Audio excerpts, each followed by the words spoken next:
دوجار فشارەکانی پرۆسەی چوونەدەرەوەی بەریتانیا لە یەکێتی ئەوروپا کە بە برێکزیت ناسراوە، تێرێزا مەی سەرۆکوەزیرانی ئەو وڵاتی ناچار بەدەست لە کارکێشانەوە کرد.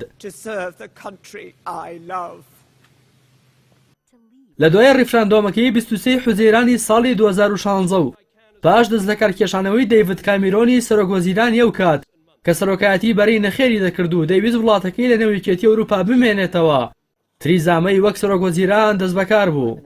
سەرنجام پاش نزیکەی 3 ساڵ مانەوەی لەو پۆستە و لە دوای کۆبوونەوەی لەگەڵ سەرکردایەتی پارتی پارێزگاران لە کۆنگرەیەکی ڕۆژنامەوانیدا و بەگریانەوە دەستی لە پۆستەکەی کێشایەوە.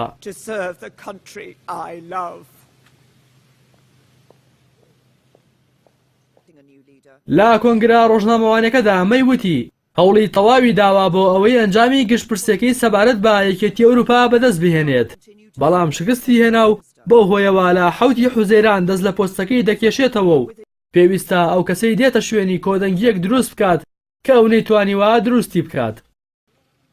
لە بەشێکی دیکەی وتەکانیدا مەی پەشیمانی خۆی دەربڕی و ڕایگەیاند ئەوەی جێی پەشیمانێکی گەورەیە بۆ ئەوەیە کە نەیتوانی ڕێکەوتنامەی برێکزیت بگەێنێتە ئەنجام، بەڵام سەربەرزا بەو پێشکەوتنانەی لە ماوەی 3 ساڵی ڕابردوودا ئەنجامیانداوە و دڵنیاییشیدا کە سەرۆکی نوێی پارتی پارێزگاران برێکزیت بە ئەنجام دەگەێنێت.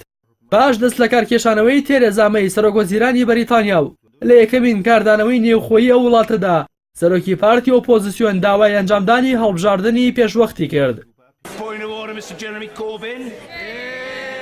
جێرمی کۆربین سەرۆکی پارتی کرێکارانی بەریتانیا کە پارتی ئۆپۆزیسیۆنی ئەو وڵاتەیە چەند خولەکێک دوای دەست لە کارکێشانەوەی تێرێزا مەی لە هەژباری تایبەتی خۆی لە تۆڕی کۆمەڵایەتی تویتەر داوای کرد هەڵبژاردننی پێشوەخت ئەنجام بدرێت. کۆربین نووسیوێتی هەر کەسێکی دیکە ببێتە سەرۆکی پارتی پارێزگاران دەبێت ڕێگا بە خەڵکی وڵات بدات لەبارەی داهاتوویانەوە بڕیار بدەن و پێویستە ئەو بڕیارە لە ڕێگەی هەڵبژاردنێکی گشتی بە پەلەو پێشوەختەوە بە ئەنجام بگەێنرێت.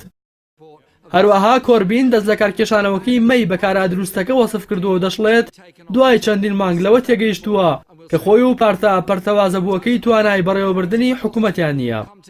هاوکات پارتی پارێزگارانی دەسەڵاتدار لە ڕاگەیەندراوێکدا ڕایگەیاند پێش ئەوەی پشووی پەرلەمان لە ڕۆژی 20 تەمووز دەست پێ بکات سەرۆکوەزیرانی نوێی بەریتانیا دیاری دەکرێت. لە ڕاگەیەندراوەکەشدا ئاماژە بۆ کراوە پارتی پارێزگارانی بەریتانیا کە بە شێوەیەکی گشتی سەرۆکی پارتەکەیان وەک سەرۆکوەزیرانی وڵات دیاری دەکەن لەو ماوە دیاریکراوەدا زنجیرەیەک هەڵبژاردن بۆ ئەو کاندیدانە ئەنجام دەدەن کە خۆیان بۆ پۆستی سەرۆکاتی حیزبەکە پاڵاوتووە و دوای دەنگدانی ئەندامانی پارتەکە ناوی کاندیدی براوە دیاری دەکرێت. دەست لە کارکێشانەوەکەی تێرێزا مەی دوای ئەوە هات کە لە ناوەڕاستی ئەم هەفتەیەدا وردەکاری پاکێجی نوێی ڕێکەوتنی برێکزیت یاشکرا کردو ڕوبەڕووی کاردانەوەی کابینەکەی و پەرلەمانتاران بوویەوە. پێشتریش 3 جار ڕێکەوتنەکانی مەی لەبارەی برێکزیتەوە لەگەڵ یەکێتی ئەوروپادا لە پەرلەمان ڕەتکرابوونەوە.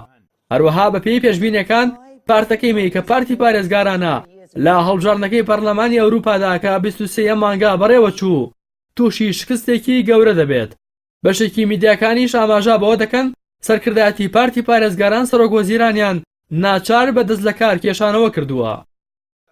پرۆسەی چوونە دەرەوەی بەریتانیا لە یەکێتی ئەوروپا ئەو وڵاتی تووشی قەیرانێکی گەورە کردوێتەوە و لە ماوەی 3 ساڵی پاش ریفراندۆمی چوونە دەرەوەی بەریتانیا لە یەکێتی ئەوروپا تا ئێستا 36 بەرپرسی باڵای حکوومەت و خودی سەرۆکوەزیرانیش دەستیان لە کار کێشاوەتەوە.